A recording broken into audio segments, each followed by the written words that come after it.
पुस्तकं आणि माणूस यांचं नातं अखंड टिकवण्यासाठी आर चॅनेलने SSV ज्वेलर्सच्या माध्यमातून आणलेल्या बोलकी पुस्तकं या खास कार्यक्रमात या रविवारी पाहूयात सुप्रसिद्ध लेखक दत्तात्रय हरिश्चंद्र सैतवडेकर यांची ब्रेकिंग न्यूज ही कथा. अभिवाचन सौ विशाखा जोशी. पाहायला विसरू नका आर चॅनेल, सर्वांच्या घराघरात, प्रत्येकाच्या मनामनात. नमस्कार, मी विशाखा जोशी. बोलकी पुस्तकं ह्या आर चॅनलवरचा कार्यक्रम खूप लोकप्रिय होतोय. आम्ही निरनिराळ्या कथा सादर करतो आणि तुम्हाला सगळ्यांना त्या खूप आवडतात. ज्या वेळेला कॉमेंट्स आम्ही यूट्यूबवरच्या वाचतो त्या कॉमेंट्समध्ये आवर्जून काही अशी वाक्य असतात की इतक्या सुंदर सुंदर कथा तुम्ही कशा मिळवता, खूप विविध विषयावरच्या विविध लेखकांच्या कथा तुम्हाला कुठून मिळतात. तर आम्ही कथा निवडताना खरोखर खूप प्रयत्न करतो. फेसबुकवर, व्हॉट्सअपवर किंवा काही काही वेळेला आमचे मित्रमैत्रिणी देखील आम्हाला कथा पाठवतात. आता आजची जी कथा आहे ती अशीच. माझे एक गुरु डॉक्टर मुकुंद करंबेळकर यांनी ही मला कथा पाठवली होती. लेखक आहेत दत्तात्रय हरिश्चंद्र सैतवडेकर. हे खूप ज्येष्ठ लेखक आहेत, म्हणजे आत्ता ते 85 वर्षाचे आहेत आणि भौतिक शास्त्रात पदवी घेतलेले, इलेक्ट्रॉनिक्सची पदविका घेतलेले असे हे लेखक हे निवृत्त वैज्ञानिक अधिकारी होते. भाभा अणुकेंद्र ट्रॉम्बे मुंबई इथं त्यांनी वैज्ञानिक अधिकारी म्हणून काम केलेलं आहे. कोकण साहित्य मराठी परिषद ही जी मोठी संस्था आहे, या संस्थेचे ते संस्थापक आहेत. अध्यक्ष होते ते बरेच काळ, नंतर उपकार्याध्यक्ष होते.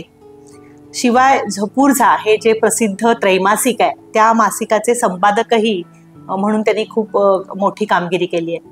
आणि ते जेव्हा जेव्हा संपादक होते तेव्हा त्या झपूर्झाच्या अंकाला अनेक बक्षिसही मिळालेली आहेत.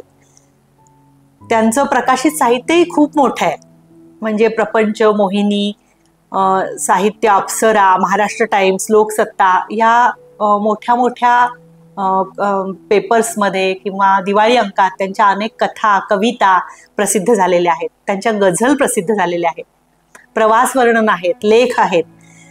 स्वप्ने हा काव्यसंग्रह त्यांचा 2002 साली प्रसिद्ध झाला होता आणि त्याला ज्येष्ठ कविवर्य मंगेश पाडगावकर यांची प्रस्तावना होती. सत्यसंभ्रम हा त्यांचा 2012 मध्ये कथासंग्रह प्रसिद्ध झाला होता. नंतर आणखीन एक डॉक्टर राम पंडित यांनी संपादित केलेल्या गझल सुरेश भटानंतर या प्रातिनिधिक गझल संग्रहात त्यांच्या 3 गझलांचा समावेश होता. International association of education for world peace या संस्थेतर्फे प्रकाशित व डॉक्टर लिओ रिबेल्लो संपादित वर्ल्ड विदाउट वॉर्स या पुस्तकात जागतिक शांततेचा संदेश देणाऱ्या बराक ओबामा, अरुंधती रॉय इत्यादी जगातल्या मान्यवर नेते व विचारवंत यांच्या भाषणे व लेख तसेच 20 कवितांचा समावेश आहे. या साहिर लुधियानी यांच्यासह भारतातील 5 कवीच्या कवितांची निवड केलेली आहे. यामध्ये त्यांच्या स्वप्ने या काव्यसंग्रहातल्या आम्ही एक असतो या कवितेच्या त्यांनीच केलेल्या अनुवादाचा समावेश आहे. एवढी मोठी त्यांची कामगिरी आहे. विशेष म्हणजे हे जे पुस्तक आहे ह्याला 2010 सालच्या शांततेच्या नोबेल प्राइजसाठी या पुस्तकाची शिफारस केली गेली होती. नंतर त्यांनी संपादित केलेल्या झपूर्झा या दिवाळी अंकाला बरीच पारितोषिके मिळालेली आहेत. नंतर स्वप्ने हा त्यांचा स्वरचित कवितांचा 1 ते 1.5 तासांचा जो काव्यसंग्रह आहे त्याचा काव्यवाचनाचा कार्यक्रम अनेक ठिकाणी झालेला आहे. त्यांच्या अभिवाचनाचे कार्यक्रम मुंबई आकाशवाणीवरही झालेले आहेत कविता वाचनाचे. नंतर त्यांच्या ललित लेखांचं वाचन झालेलं आहे. अनेक चर्चांमध्ये त्यांनी सहभाग नोंदवलेला आहे. विविध साहित्यिक कार्यक्रम व स्पर्धांचं आयोजन ही त्यांची एक खूप मोठी कामगिरी आहे. म्हणजे अभिवाचनाच्या स्पर्धा 2003 पासून ते 2012 पर्यंत त्यांनी नियमितपणे मुंबई येथे आयोजित केलेल्या आहेत. सत्यसंभ्रम या कथासंग्रहाला कोकण मराठी साहित्य परिषदेचा पुरस्कार लाभलेला आहे. आणि आज जी आपण कथा त्यांची घेतली आहे त्या कथेचं नाव आहे ब्रेकिंग न्यूज. तर ब्रेकिंग न्यूज ही कथा, ब्रेकिंग न्यूज याच कथासंग्रहाचं नावही तेच आहे आणि या कथासंग्रहाला अनेक नामवंत संस्थांचे पुरस्कार मिळालेत. म्हणजे त्या कथासंग्रहाला 9 पुरस्कार मिळालेत. त्यापैकी उल्लेखनीय म्हणजे पद्मगंधा प्रतिष्ठान नागपूर, अंकुर साहित्य पुरस्कार, सांडू पुरस्कार, महाराष्ट्र साहित्य परिषद पिंपरी चिंचवडचा पुरस्कार, असे बरेच पुरस्कार मिळालेले आहेत. आणि हा विनोदी कथांचा काव्यसंग्रह आहे आणि विनोदी कथांचा कथासंग्रह आहे असं आपण म्हणूया. तर यातली ब्रेकिंग न्यूज ही कथा तुम्हाला नक्कीच आवडेल. Breaking news. हिमांशू सनसनाटी या चॅनलचा पत्रकार होता. रवींद्र त्याचा कॅमेरामन. ब्रेकिंग न्यूज देण्यात दोघांचा अगदी हातखंडा होता. पक्या हा रवींद्रचा खबऱ्या. कुठे काही राडा होणार असेल तर तो रवींद्रला आधीच खबर द्यायचा. त्यानं दिलेल्या माहितीमुळं रवी आणि हिमांशू अनेक वेळा घटनास्थळी आधीच पोहोचत असत. म्हणजे कोण्या मंत्र्याच्या दिशेने बूट फेकणार असतील किंवा एखाद्या प्रिन्सिपलच्या तोंडाला काळं फासायचं असेल तर ती खबर पक्क्याकडून रवीला आधीच मिळायची. मग रवी आणि हिमांशू ती घटना त्यांच्या चॅनलमध्ये सर्वांच्या आधी कव्हर करत असत. मग काय, या जोडगोळीनं कव्हर केलेली ब्रेकिंग न्यूज इतर चॅनलच्या आधी यांच्या चॅनलवर येत असे. या जोडगोळीचा त्यामुळे चॅनलवर अगदी दबदबा होता. मुख्य संपादकही यांच्यावर खुश होते. एकदा तर यांना सराफाच्या दुकानावर दरोडा पडणार आहे याची कुणकुण लागली. तर त्या दरोड्याचं लाईव्ह चित्रण यांनी कव्हर केलं. या त्यांच्या कामगिरीबद्दल पोलिसांनी त्यांचं कौतुक केलं होतं. पण तरी सुद्धा दरोडेखोर मात्र काही पोलिसांना सापडले नाहीत. कारण दरोडेखोरांनी तोंडावर काळे मास्क आणि अंगात काळ्या रंगाचा फुल सूट परिधान केला होता. पण त्या लाईव्ह दरोड्याचा थरार बघून चॅनलचे प्रेक्षक मात्र खुश झाले होते. ब्रेकिंग न्यूज असावी तर अशी, असं जो तो म्हणत होता. रोजच्या त्या कंटाळवाण्या जीवनशैलीमुळं कंटाळलेल्या जनतेला अशी करमणूक अधूनमधून हवीच असते. चॅनलचा TRP त्यामुळे वाढला होता. त्यामुळे चॅनलवालेही खुश होते. पण त्यानंतर कफल्लक झालेल्या त्या सराफानं आठवडाभरातच गळफास घेऊन आत्महत्या केली. ही खबर मात्र पक्क्यानं त्यांना दिली नव्हती. कारण आपण आत्महत्या करणार आहोत असं त्या सराफानं पक्क्याला सांगितलंच नव्हतं. त्या सराफानंच अधिक रॉयल्टी मिळावी म्हणून आत्महत्येचे लाईव्ह प्रक्षेपण करण्याचे हक्क दुसऱ्या एका चॅनलला डायरेक्ट विकले होते. दरोड्यातून झालेल्या नुकसानीची थोडीफार तरी भरपाई होऊन आपल्या पश्चात आपल्या कुटुंबाला थोडीफार मदत होईल असा त्यामागे त्या सराफाचा हेतू होता. शिवाय आत्महत्या केलेल्या त्या सराफाच्या कुटुंबाला सरकारनं नुकसान भरपाई द्यावी, त्याची व्यवसायासाठी घेतलेली कर्ज माफ करावीत, यासाठी ते दुसरं चॅनल आत्महत्येचं प्रकरण टीव्हीवर लावून धरणार होतं. तसं वचनही त्या चॅनलनं त्या सराफाला दिलं होतं. अर्थात ती आत्महत्या सनसनाटी या आपल्या चॅनलवर लाईव्ह दाखवू शकलो नाही याबद्दल हिमांशू आणि रवी या दोघांनाही खूप खंत वाटत होती. सनसनाटीच्या संपादकांनीही त्याबद्दल त्यांना जाब विचारला होता. त्यांचा सर्वांच्या देखत पाण उतारा केला होता. त्यांच्या कार्यक्षमतेबद्दल शंका व्यक्त केली होती. त्यामुळं आपल्या करिअर बद्दल दोघांनाही आता चिंता वाटायला लागली. दोघेही उदास झाले होते. त्यानंतर 4 दिवस झाले तरी पक्क्याकडून नवीन काहीच खबर आली नव्हती. शेवटी रवीनं पक्क्याला झापलं होतं. ए पक्क्या, आम्हाला घरी बसवायचा विचार आहे का? अरे काहीतरी खबर देशील की नाही? ब्रेकिंग न्यूज पाहिजे चॅनलला. देतो. आज एका बातमीची थोडी कुणकुण आहे, पक्की खबर काढून सांगतो, पक्क्यानं सांगितलं. दोघे उत्सुकतेने पक्क्याच्या फोनची वाट बघत चॅनलच्या ऑफिसमध्ये थांबले होते.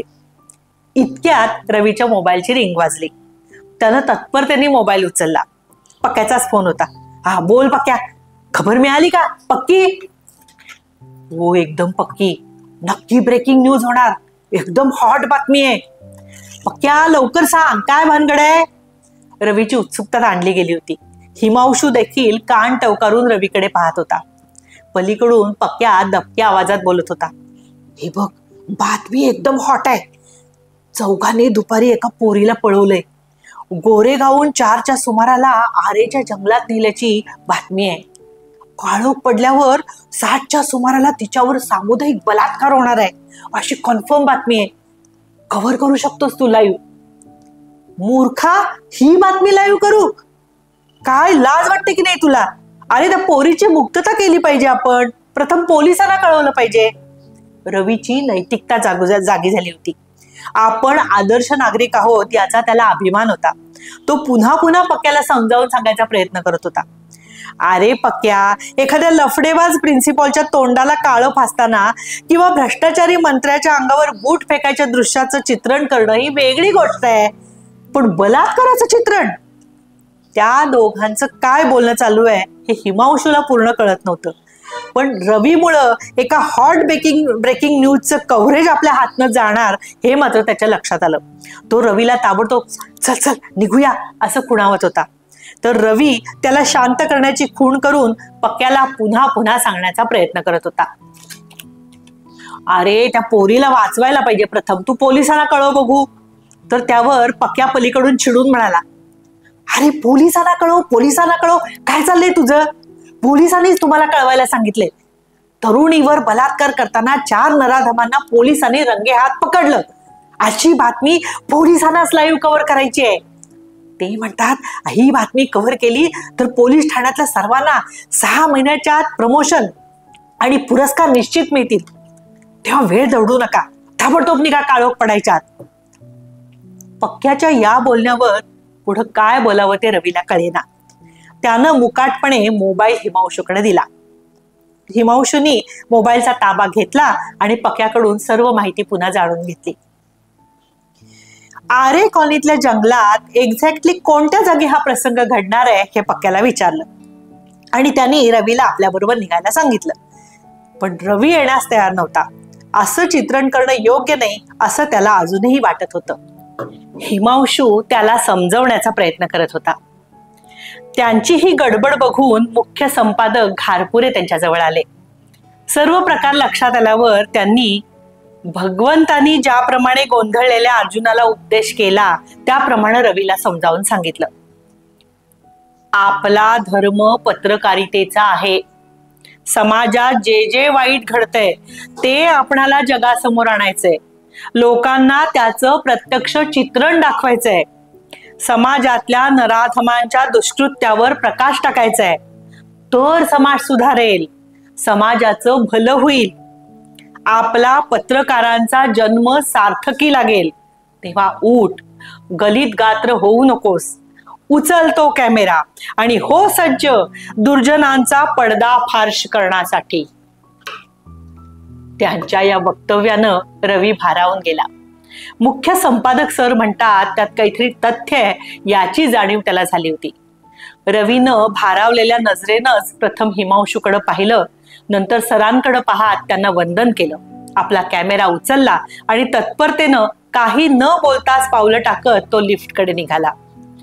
आता त्याच्या डोळ्यापुढं फक्त आरे कॉलनीतील जंगलात होत असणारा सामुदायिक बलात्कारच दिसत होता. अर्जुनाला कसा फक्त पोपटाचा डोळा दिसतो अगदी तसा. तो कॅमेरावर कव्हर करण्यासाठी त्याचे हात शिवशिवत होते. दोघेही खाली आले आणि बाईकवरून सुसाट निघाले आरे कॉलनीतल्या जंगलाकडं. पवईच्या दिशेनं त्यांनी आरे कॉलनीतल्या जंगलात प्रवेश केला. सूर्य मावळतीला आला होता. 15-1 मिनिटात सूर्यास्त होणार होता. तत्पूर्वी त्यांना जंगलातल्या एका विशिष्ट ठिकाणी पोचायचं होतं. हिमांशूनं मुख्य रस्त्याच्या बाजूला 100-1 फूट आत जंगलामधल्या झुडुपाच्या आडोशाला बाईक पार्क केली. उगाच त्या नराधमांपैकी कोणाच्या नजरेला पडली तर सर्वच मोहीम फसली असती. त्या नराधमांनी बलात्कार करण्याची योजना पुढे ढकलली असती किंवा रद्द केली असती आणि ते एका ब्रेकिंग न्यूजला मुकले असते. बाईक पार्क केल्यावर त्यांनी आजूबाजूला नजर फिरवली. जवळपास कुणाची चाहूल लागत नव्हती. मग दूरवर पक्क्यानं सांगितलेलं खुणेचं पडकं घर मात्र दिसत होतं. सूर्य अस्ताला गेला होता. घराच्या खिडकीपाशी मिणमिणता प्रकाश देणारा एक कंदील टांगला होता.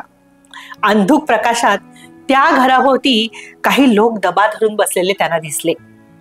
बहुतेक बलात्कार केव्हा चालू होतो आणि आपण त्यांना रंगेहात केव्हा पकडतो याची वाट पाहत असलेले पोलीस असावेत. पण नक्की कोण आहेत हे काही कळत नव्हतं. कदाचित तेच नराधम असले तर, म्हणून दोघेही सावधपणे त्या दिशेनं आवाज न करता चालू लागले. त्या घरापासून ते 20-25 फुटावर आले. तेवढ्यात एकानं हिमांशूचा खांदा पाठीमागून त्याच्या दणकट पंजानी जोरात दाबून धरला आणि एका हाताने तोंड गच्च दाबत आपल्या दबक्या पण करड्या आवाजात विचारलं, तुझे बाकीचे साथीदार कुठे आहेत? त्याच्या आवाजावरून हिमांशूने ओळखलं हा पोलिसाचा आवाज आहे. हिमांशूने तोंडावरून हात दूर करण्याचा प्रयत्न करत अडखळत सांगण्याचा प्रयत्न केला, मी सनसनाटी चॅनल कडनं आलोय. यावर त्यानं आपला हात हिमांशूच्या तोंडावर आणखीन जोरात दाबून म्हटलं, हळू हळू आवाजात बोला. तुम्ही चॅनलवाले आहात माहित आहे मला. आम्हीच निरोप धाडला होता तुम्हाला पक्क्याकडनं. किती उशीर केला तुम्ही. तिकडं तो बलात्कार होत पण आला असेल. आता त्या पोरीला जाळून मारायचा त्यांचा प्लॅन आहे. आता आम्ही त्या घरात बसून त्यांना रंगेहात पकडतो. त्याचं तरी चित्रण करा. तुमचा कॅमेरामॅन कुठे आहे? हिमांशूनी 8-10 फुटावर अंधारात असलेल्या रवीच्या दिशेने बोट दाखवलं. तो बघा, तो आपल्याकडेच येतोय. गर्द काळोखात पुढे सरकणाऱ्या रवीची आकृती त्या पोलिसाला दिसली. ए पाहुण्या, झपाझपी ये, शक्य तेवढ्या हळू आवाजात पोलिसांनी सांगितलं. रवी आल्यावर तो म्हणाला, ठीक आहे, तुम्ही दोघं व्हा मोर. त्या बंगल्यात घुसा आणि जे काय घडतं त्याचं लाईव्ह चित्रण चालू करा. त्या नराधमांना घाबरायचं बिलकुल कारण नाही. हसली वंगाळ कामं करणारी तशी डरपोकेच असतात. तुम्हाला बघताच बोबडीच वळल त्यांची. मागणं आम्ही येतोच त्यांच्या मुसक्या आवडायला. रेकॉर्डिंग मात्र झेक करा. त्यांच्या बरोबर आमचं चेहरा पण क्लिअर यायला पाहिजेत. अंधारातलं चित्रण करण्यासाठी रवीनं आपला इन्फ्रारेड कॅमेरा सेट केला आणि ते दोघं त्या बंगल्याच्या दिशेने पुढे सरसावले. रवीच्या अंगात जणू वीरशी संचारली होती. आपण अर्जुनाप्रमाणे कुरुक्षेत्रावर आहोत आणि समाजातल्या दुर्जनांचा विनाश करण्याचे कर्म भगवंतानं आपल्यावर सोपवलंय अशी त्याची ठाम खात्री झाली होती. रणभूमीवर ठोकतात तशी आरोळी ठोकावी असं त्याच्या मनात येऊन गेलं. पण त्यानं स्वतःच्याच मनाला आवर घातला. आपल्या आरोळी ठोकण्यानं गुंड सावध होतील आणि सर्व मोहिमेवर पाणी पडेल म्हणून आपल्या पावलांचाही आवाज न करता तो बंगल्याच्या बंद दरवाजापाशी आला. हिमांशू पुढं, पाठीमागं स्वतः आणि त्यांच्या मागं 10-12 फुटावर पोलीस बंगल्याच्या आतल्या हालचालींचा कानोसा घ्यायला लागले. आतून 4-5 जणांची कुजबूज ऐकू येत होती. अधूनमधून हसण्या खिदळण्याचे आवाज येत होते. पण कुणा पोरीच्या किंचाळण्याचा किंवा ओरडण्याचा आवाज काही कानी पडत नव्हता. आपल्याला मिळालेली खबर खरी आहे की नाही अशी शंका हिमांशूच्या मनात आली. तर रवीनं म्हटलं, अरे बाबा, पक्क्यानं दिलेली खबर म्हणजे नक्कीच काहीतरी असणार. त्या पोरीच्या तोंडात त्या नराधमांनी कापडाचे बोळे कोंबले असतील. अरे पण तरी थोडस ओरडलं तरी, प्रयत्न केला तरी आवाज होतोच ना, हिमांशू म्हणाला. त्यांची कुजबूज कानी पडतात जवळ आलेल्या पोलिसांनी त्यांना सुनावलं, ओ राव, कशाला टाइमपास करताय, वा गे मोर. तशी हिमांशूनं मगाशी आलेली शंका त्यांच्यापाशी व्यक्त केली. अहो पण कुणा पोरीचा आरडाओरडा ऐकू येत नाहीये. तेव्हा पोलिसांना थोडस वैतागून म्हणलं, अहो चला ओ पुढं. त्या हल्लीच्या काही पोरी असतात ना, त्या अतिप्रसंग करताना आरडाओरडा करत नाहीत. 6 महिन्यांनी, कधी कधी 1-2 वर्षांनी ओरड करतात. बलात्कार झाला मग आमच्याकडे येतात मग तक्रार घेऊन. आणि ह्या वेळेला पोरीच्या बापानंच दुपारी ऍडव्हान्स मध्ये तक्रार केली आहे की त्याच्या पोरीला 4 गुंडांनी पळवलं म्हणून आणि ते तिच्यावर बलात्कार करणार म्हणून. तेव्हा काय घडलं याच्याबद्दल आपण सावध राहायला पाहिजे. त्या पोरीला वाचवायला पाहिजे, नाहीतर ते तिला जाळून मारतील. पोलीस असं म्हणायला आणि खिडकीतून धुराचा लोट यायला एकच गाठ पडली. सगळ्यांनी आशंकेने एकमेकाकडे बघितलं. पोलिसांनी आपली पिस्तुलं बाहेर काढली आणि हिमांशू आणि रवीला दरवाजा उघडून आत घुसण्यास खुणावलं. रवीनं कॅमेरा तयारीत ठेवला. हिमांशूनं एका हातानं माईक सांभाळत आणि दुसऱ्या हाताने आणि एका पायाने दरवाजावर जोरदार धडक मारली. त्यांच्या पाठोपाठ घाईघाईने आलेल्या त्या पोलिसांना रवीकडे बघत म्हटलं, हो रवीजी, खरा ना शूट. अहो पिस्तूल तर तुमच्याकडे आहे, तो कसा शूट करणार, असं हिमांशूनी पोलिसाला म्हणताच तो चिडून म्हणाला, अहो पिस्तुलानं नाही हो, कॅमेरानं शूट करायचंय. ओके ओके असं म्हणत हिमांशूनी रवीकडे पाहिलं. तर त्यांनी कॅमेऱ्यासमोर दिसणाऱ्या प्रसंगाचं लाईव्ह चित्रण चालू सुद्धा केलं होतं. तिकडे चॅनलवर निवेदिका प्रेक्षकांना सांगत होती, आता आम्ही एका हॉट ब्रेकिंग क्राईम न्यूजचं लाईव्ह प्रक्षेपण करत आहोत असं सांगून तिने हिमांशूला विचारलं, हिमांशू त्या घटनेच्या ठिकाणी आता काय घडतंय? पोलीस नराधमाला पकडायच्या तयारीत आहेत का?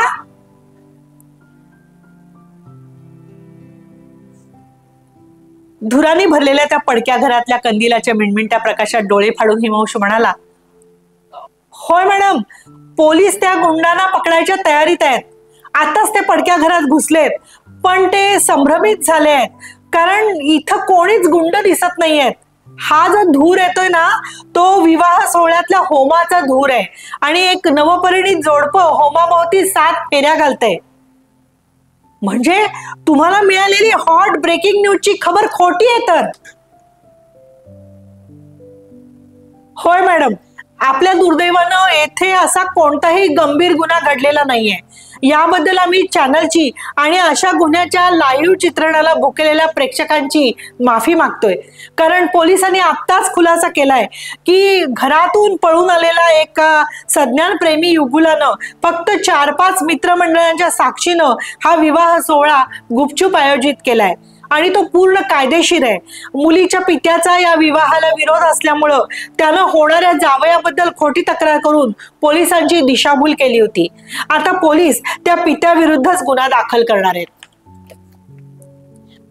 तू दिलेल्या माहितीबद्दल धन्यवाद हिमांशू असं म्हणत निवेदिकेने त्याच्याशी संपर्क तोडला होता. पण संपर्क तोडता तोडता ती म्हणाली होती, पळून जाऊन लग्न करणं ही ब्रेकिंग न्यूज होत नाही 21व्या शतकात हिमांशू. आणि चविष्ट ब्रेकिंग न्यूज न देता आल्याबद्दल, चॅनेलच्या TRP वाढवणाऱ्या प्रेक्षकांचा हिरेमोड झाल्याबद्दल तिनं त्यांची माफी मागितली होती. अर्थात या प्रकरणाचा हिमांशू आणि रवीला खूप त्रास झाला.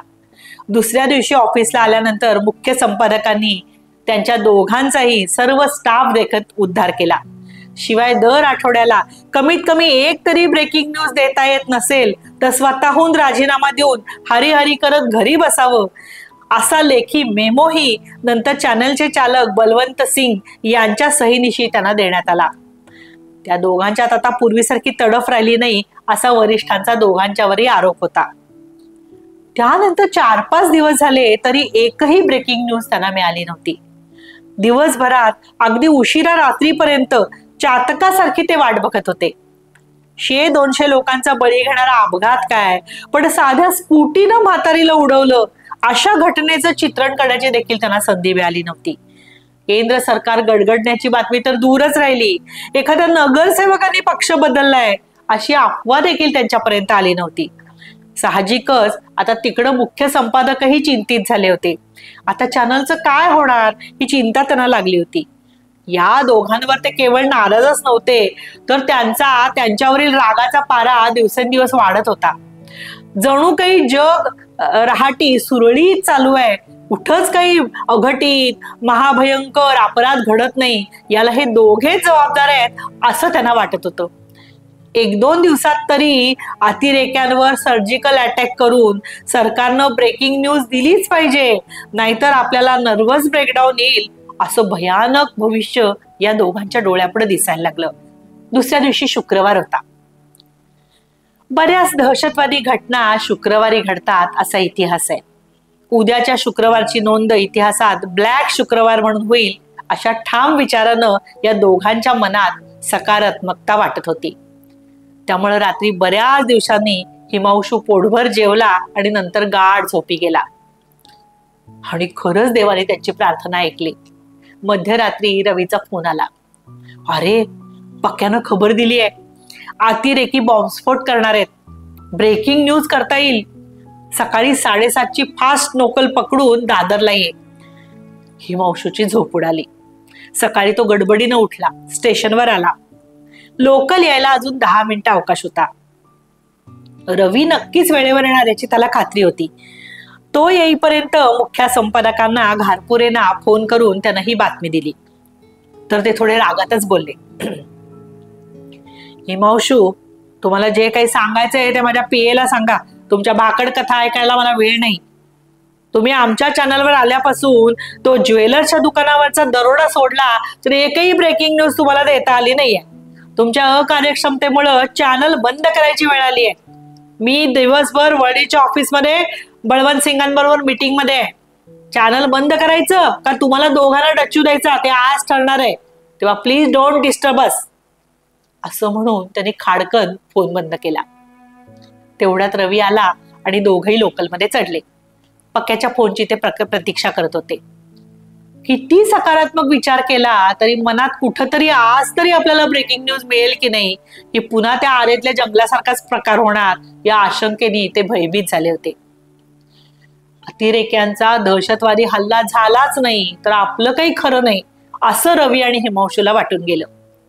दादरला ते उतरले तरी पक्क्याचा फोन आला नाही. शेवटी रवीनच त्याला फोन लावला. तो सतत फोन आउट ऑफ रीच किंवा ये फोन अभी व्यस्त है, कृपया इंतजार कीजिए, अगर थोडे टाइम के बाद फोन कीजिए अशी टेप वाजत होती. रवी वैतागला आणि त्यांनी शंका व्यक्त केली. हिमांशू, पक्क्यानं दिलेली ही खबर पण खोटी नसेल ना? म्हणून कदाचित लाज वाटून तो फोन उचलत नसावा. तसं असेल तर आपल्या करिअरचं काय खरं नाही. पुढे तो काही नकारात्मक बोलण्याआधी हिमांशूनं त्याच्या तोंडावर पंजा ठेवला. शुभ बोल रे नार्या, पक्क्यानं खबर दिली आहे ना, मग या वेळेला आपल्याला नक्की ब्रेकिंग न्यूज मिळणार. नक्कीच अतिरेकी स्फोट करणार आणि 200-300 तरी लोक मरणार. काय काळजी करू नकोस आणि आपल्या करिअरसाठी आजचे दिन आले म्हणून समज. हिमांशूनी पुन्हा राहुलला, मुख्य संपादकांच्या पीएला फोन लावला. मिळालेल्या खबरीबद्दल संपादक त्याच्याशी बोलले होते. फोन लागताच तो म्हणाला, काय रे, आज तरी खरंच देणार आहे की नाही ब्रेकिंग न्यूज? तरी हिमांशू चिडला नाही. शांतपणे दबक्या आवाजात त्यानं राहुलला सांगितलं, राहुल, चेष्टा पुरे कर. मी पूर्ण जबाबदारीनं आणि अतिशय गंभीरपणाने सांगतोय. रवी आणि मी परस्पर दादरला जाऊन तिथनं पुढे जाणार आहोत. कदाचित भायखळा किंवा मुंबई सेंटरवर नक्की कुठेतरी स्फोट होणार आहे. आमच्या खबऱ्याकडून थोड्याच वेळात ते कळणार आहे. आपण लाईव्ह प्रक्षेपण करण्याच्या तयारीत असावं आणि वेळ पडली तर ओबी व्हॅन पण तयार ठेवावी म्हणून फोन केलाय. आज अतिरेकी नक्की स्फोट करणार आहेत. तोपर्यंत आमचे कॅमेरे आणि स्मार्टफोनवरून लाईव्ह व्हिडिओ पाठवतो. तिकडं रवी दबक्या आवाजात फोनवर बोलत होता. पक्क्यानं रवीला पक्की खबर देऊन सांगितलं, ताबडतोब मुंबई सेंट्रलच्या दिशेने जा. अतिरेकीने जागा बदलली आहे. तिथंच कुठेतरी स्फोट होईल. आता 9 वाजलेत. बरोबर 9:43ला धमाका होईल अशी खबर आहे. लवकर निघा.